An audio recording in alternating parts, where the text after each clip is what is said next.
Anasema namba 5. Cultivate a godly character.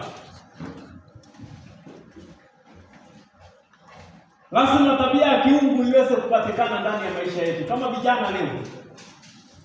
1 Timothy 3:2 to 5. Anasema develop qualities like self-control, patience, honesty as pillars of success in life. Hiyo ndio misingi kuu ya maisha. Ukiweka hiyo godly character kwa maisha yako, utafaulu katika jina la Yesu.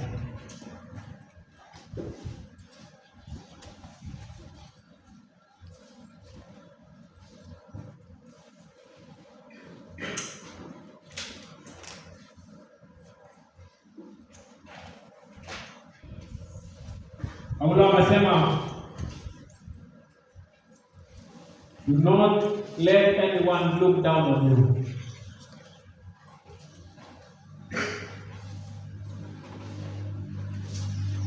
There are people who will not receive that grace.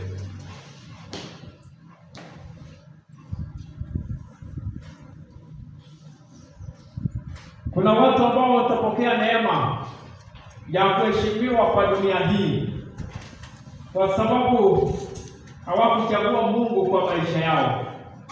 Hawakuchagua kuenenda pamoja na Mungu. Hawakuchagua kuenenda na kuelekezwa na Roho Mtakatifu. Paulo akasema, don't let anyone look down on you.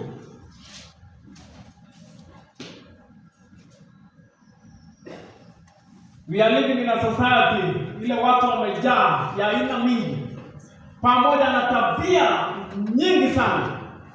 Lakini leo kwa sababu ya mkutano huu, Mungu anatayarisha vijana ambayo watabarikiwa na Mungu atawainua tena katika jina la Yesu. Bwana Yesu asifiwe. Mungu anakusudia kwamba mkutano huu, kwa sababu ya malengo ya Roho Mtakatifu, kundi hii liweze kuimarishwa kwa sababu ya mambo mazuri ambayo Mungu anaenda kumwaga kwa mji huu katika jina la Yesu. Those professors and doctors, pilots, engineers, people wame-succeed na kufaulu kwa maisha. Mungu anataka kutoa katika mkutano huu miongoni mwenu kwa sababu ya kusimama na kuamini Mungu katika jina la Yesu. Bwana Yesu asifiwe. Lakini Mungu